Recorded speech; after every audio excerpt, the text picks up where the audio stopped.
मित्रांनो, काल रात्रीचीच गोष्ट आहे. मी घरात बसलो होतो आणि अचानक लक्षात आलं की आपला एसी गेल्या कित्येक तासापासून नॉन स्टॉप चालू आहे. बाहेरचं तापमान जवळपास 40 ते 45 अंश सेल्सिअसच्या पुढे गेले. काही ठिकाणी 47-48 अंश सेल्सिअसला देखील महाराष्ट्रामध्ये हे टेम्परेचर गेलं. मग मी विचार करत होतो की या महिन्याचं वीज बिल किती येणार. तेवढ्यात मोबाईलच्या व्हॉट्सअप ग्रुपवरती एक मेसेज आलाच. हा मेसेज वाचला आणि माझ्या डोक्यात देखील एक ट्यूब पेटले. मित्रांनो, तुमच्या घरातला एसी आजकाल जास्त चालू असेल तर न कळत तुम्ही एका मॅसिव्ह स्टॉक रॅलीचं कारण बनत आहात. हो, तुम्ही स्वतः गेल्या 3 महिन्यात थर्मेक्सचा स्टॉक 56% वर गेलाय, भेलचा स्टॉक 52% वाढलाय, अदानी पॉवर 46%, एबीबी पॉवर 44%. विचार करा, बँक एफडी मध्ये 5 ते 6 वर्ष वाट बघितल्यानंतर जे रिटर्न मिळतात ते या शेअर्सनी फक्त 90 दिवसात दिलेत. पण काय हे शेअर्स इतके का धावत आहेत?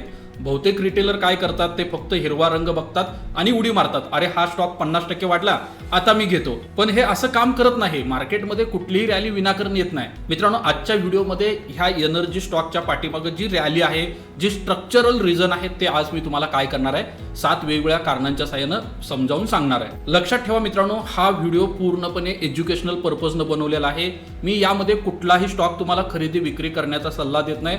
माझा उद्देश इतकंच आहे की तुम्ही शिकला पाहिजे, तुम्हाला मार्केट समजलं पाहिजे आणि मार्केट समजल्यानंतर तुम्ही ऑटोमॅटिक चांगल्या स्टॉक्समध्ये काय करू शकता, इन्व्हेस्टमेंट करू शकता. सगळ्यात आधी आपण एक डेटा बघूया. म्हणजे हा डेटा बघितल्यानंतर तुम्हाला लक्षात येईल की मार्केटमध्ये एक्झॅक्ट काय चाललंय. आता मित्रांनो, हा जो स्क्रीनवर तुम्हाला डेटा दिसतोय, हा निफ्टी एनर्जीचे टॉप परफॉर्मिंग स्टॉकचा डेटा आहे पाठीमागच्या 3 महिन्यापासूनचा. मित्रांनो, काही स्टॉकमध्ये 56% पासून 14% पर्यंतची मॅसिव्ह रॅली या स्टॉक्स मध्ये आली. मग हा सगळा डेटा बघून कुणालाही लालच येऊ शकते. एक प्रोफेशनल ट्रेडर म्हणून आणि एक इकॉनॉमिक्सचा विद्यार्थी म्हणून मी नेहमी सर्वांना सांगतो, जेव्हा एखादा शेअर्स धावतो तेव्हा तो काय करतोय हे पाहण्यापेक्षा तो का धावतोय हे पाहणं खूप महत्वाचं आहे. मित्रांनो, या लिस्टमध्ये तुम्हाला 2 प्रकारच्या कंपन्या दिसतील. पहिली कॅटेगरी आहे पॉवर जनरेशन, म्हणजे ज्या प्रत्यक्षात वीज तयार करतात, आणि जसे की टाटा पॉवर असेल, अदानी पॉवर असेल.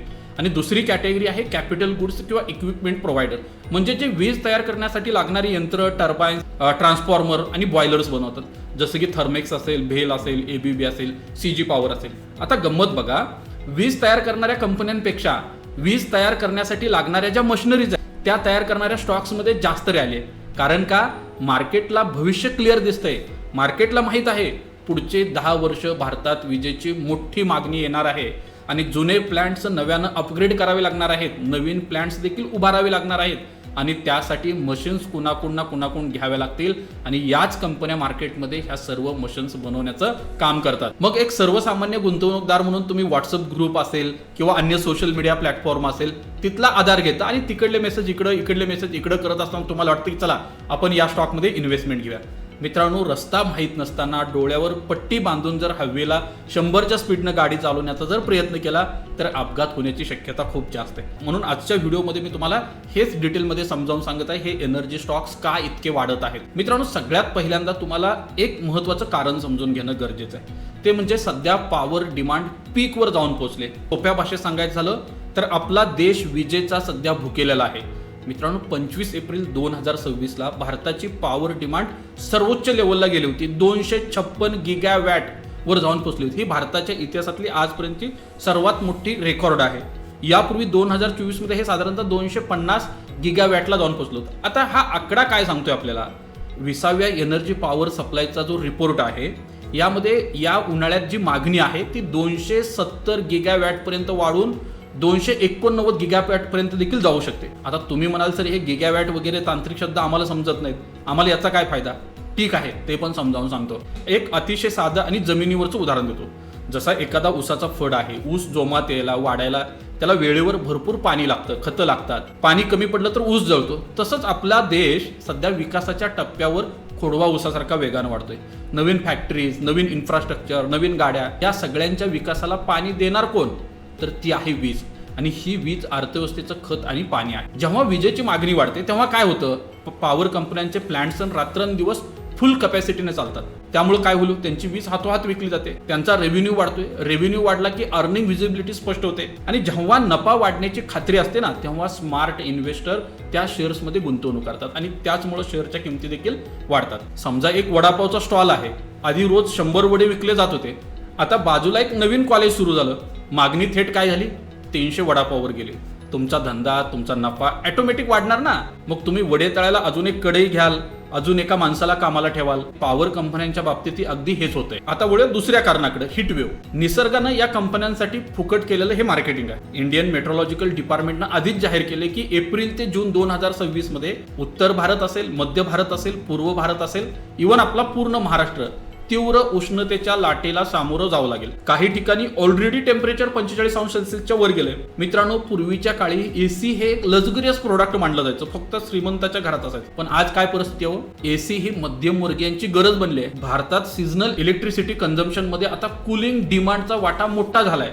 म्हणजे प्रत्येक घराघरात एसी, फ्रीज, कूलर फुल स्पीडवर चालू आहेत. एक वास्तव उदाहरण देतो म्हणजे तुमच्या लक्षात येईल. माझे एक मित्र आहेत शेजारी, त्यांचं मे महिन्याचं गेल्या वर्षीचं वीज बिल होतं 3200 आणि यंदाच्या एप्रिल महिन्यात त्यांचं बिल किती आलं माहिती आहे का? 4800. त्यांनी मला फोन करून सांगितलं, सर घरात 2 एसी बसवलेत त्यामुळे बिल तर भरावंच लागेल.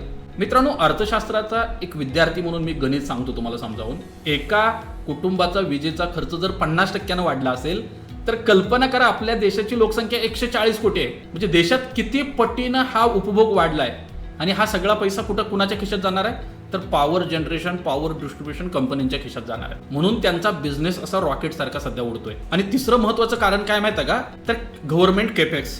केपेक्स म्हणजे कॅपिटल एक्सपेंडिचर. जेव्हा सरकार रस्ते, रेल्वे, पॉवर प्लांट सारख्या कायमस्वरूपी असेट्स बनवण्यासाठी पैसा खर्च करतं तेव्हा त्याला कॅपेक्स म्हणतात. FY 25-26 साठी सरकारनं किती कॅपेक्स जाहीर केला माहिती आहे का? तब्बल 11.21 लाख कोटीचा.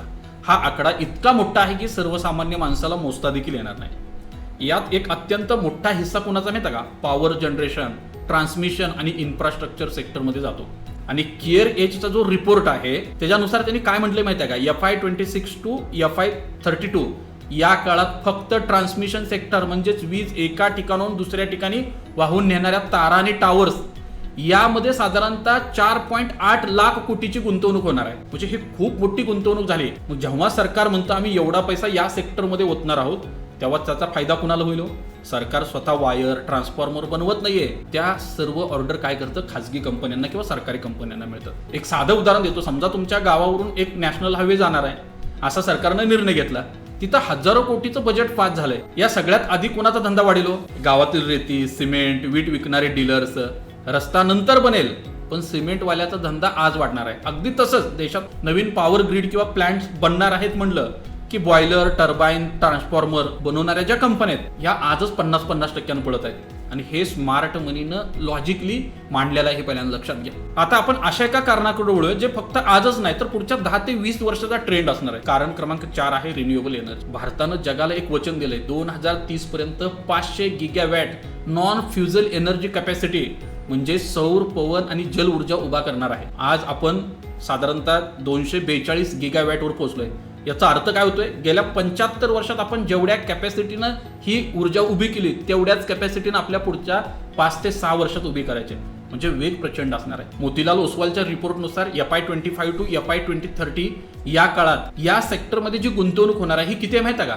25 to 26 ट्रिलियनची आहे. यामध्ये JSW एनर्जी असेल, टाटा पॉवर असेल, अदानी ग्रीन असेल यासारख्या कंपन्या ग्रीन एनर्जीमध्ये अग्रेसर आहेत आणि याचा त्यांना खूप फायदा होणार आहे. पण मित्रांनो, या सगळ्याच्या मागे एक अदृश्य राक्षस देखील लपलाय जो विजेसाठी सर्वात जास्त भुकेलेला आहे. आणि हे आपलं कारण क्रमांक 5 आहे, AI आणि डेटा सेंटर्स. मित्रांनो, हा पॉईंट सहजासहजी तुम्हाला कुणी सांगणार नाही, लक्षात ठेवा. तुम्ही सगळेजण आजकाल AI बद्दल ऐकताय. ChatGPT असेल, क्लाउड असेल, जेमिनाय असेल, AIच्या वेगवेगळे व्हिडिओ बघताय. तुम्हाला माहित आहे का, जेव्हा ChatGPTला एक साधा प्रश्न विचारता तेव्हा त्याच्या उत्तरासाठी पडद्यामागं जगात कुठं तर प्रचंड मोठा कॉम्प्युटरचा सर्व्हर सुरू असतो आणि त्या कॉम्प्युटरला चालवायला आणि त्याला थंड ठेवायला अफाट एनर्जी लागते. इंटरनॅशनल एनर्जी एजन्सीच्या मते 2027 पर्यंत एक AI तो एकटा 65 घरांना जेवढी वीज लागते ना तेवढी तो स्वतः वापरेल. 2025 मध्ये जगातल्या 5 टॉप कंपनीज, मग त्यामध्ये गुगल असेल, मायक्रोसॉफ्ट असेल, अमेझॉन यांचे जे डेटा सेंटर्स आहेत ना ह्या उभारणीसाठी त्यांनी जवळपास $400 बिलियन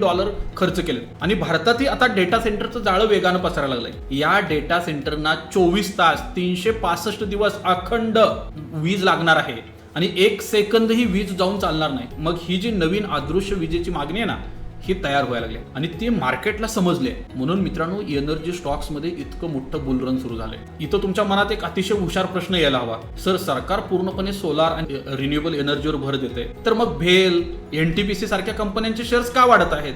यांचा तर व्यवसाय कोळशावर चालतो. हाच मित्रांनो पॅराडॉक्स आहे. क्रमांक 6, coal is still the king. कोळसा अजूनही राजा आहे.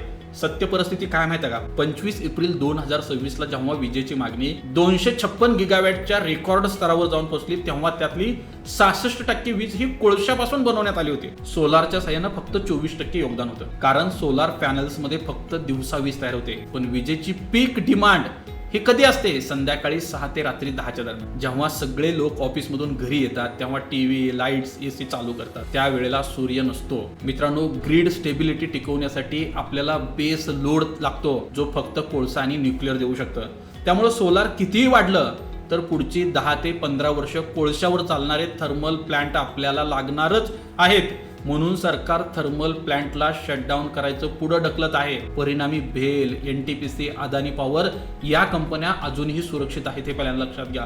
आणि शेवटचं कारण, 7 नंबरचं रिझन आहे FI's मनी आणि जिओपॉलिटिकल टेलविंड. मित्रांनो, सध्याचा जर डेटा बघितला, त्या डेटावर जर नजर टाकली तर फॉरेन इन्स्टिट्यूशनल इन्व्हेस्टर भारतातील पॉवर सेक्टरमध्ये पैसा ओतायला लागले आहेत. सध्या जगात काय चाललंय? रशिया युक्रेनचं युद्ध आहे, मिडल ईस्टमध्ये प्रॉब्लेम आहे, युरोप आणि इतर देशांमध्ये देखील एनर्जी क्रायसिस सुरू आहे. परदेशी गुंतवणूकदारांना स्थिर आणि वेगानं वाढणारं मार्केट हवंय आणि भारत त्यांना एनर्जी सिक्युरिटीच्या बाबतीत एक सुरक्षित बेट वाटतंय. जेव्हा हा स्मार्ट मनी एखाद्या सेक्टरमध्ये घुसतो, तेव्हा तो रिटेल गुंतवणूकदारांच्या खूप आधी येतो, ट्रेंड सेट करतो आणि मग स्टॉक्स रॉकेट होतात. मित्रांनो, ही 7 कारणं बघितली का? Record power demand, heat wave, सरकारचं कॅपेक्स, 500 गिगावॅट रिन्युएबल एनर्जीचं टार्गेट, AI आणि डेटा सेंटर्स आणि कोळशाची अपरिहार्यता आणि FIचा पैसा. पण आता सर्वात महत्वाचा टप्पा, एक इकॉनॉमिक्सचा विद्यार्थी म्हणून मी तुम्हाला इशारा देतो. हे सर्व एनर्जी स्टॉक का वाढले हे समजणं म्हणजे आज स्टॉक विकत घ्या असा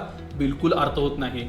जेव्हा एखादा शेअर्स 3 महिन्यात 50% वाढतो, तेव्हा त्याचं व्हॅल्युएशन महाग झालेलं असतं. स्टॉक मार्केटमध्ये भविष्यातील कमाई आधीच प्राइस मध्ये फॅक्टर इन झालेली असते. जेव्हा एखाद्या कंपनीचा PE म्हणजे प्राइस टू अर्निंग रेशो त्याच्या ऐतिहासिक सरासरीपेक्षा दुप्पट झालेला असेल, तर तिथं रिस्क देखील वाढलेली असते. तुम्ही जर आज फोमो मध्ये अडकून टॉपला खरेदी केली आणि उद्या मार्केटमध्ये थोडं करेक्शन आलं, तर तुमचा पोर्टफोलिओ लाल रंगात दिसेल. त्यामुळे या सेक्टरमध्ये जर तुम्हाला गुंतवणूक करायची असेल तर सिस्टमॅटिक इन्व्हेस्टमेंट प्लॅनचा मार्ग निवडा. बाय अँड डिपची स्ट्रॅटेजी वापरा.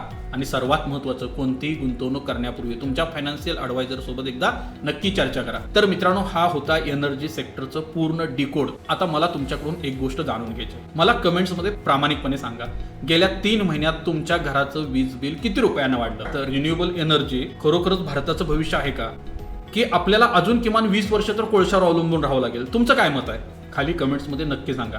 प्रत्येक कमेंट्स वाचून मी रिप्लाय करेल. जर तुम्हाला आजचा व्हिडिओ आवडला असेल तर व्हिडिओ लगेच मित्रांसोबत शेअर करा. तुमच्या फॅमिली मेंबरचा एक व्हॉट्सअप ग्रुप असेल तर त्यावर देखील हा व्हिडिओ शेअर करा. आणि स्टॉक मार्केटचं असंच सखोल नॉलेज घेण्यासाठी आपल्या यूट्यूब चॅनलला लगेच सबस्क्राईब करा, बेल आयकॉन दाबा आणि हा व्हिडिओ जास्तीत जास्त शेअर करा. परत एका नवीन व्हिडिओमध्ये लवकरच भेटू.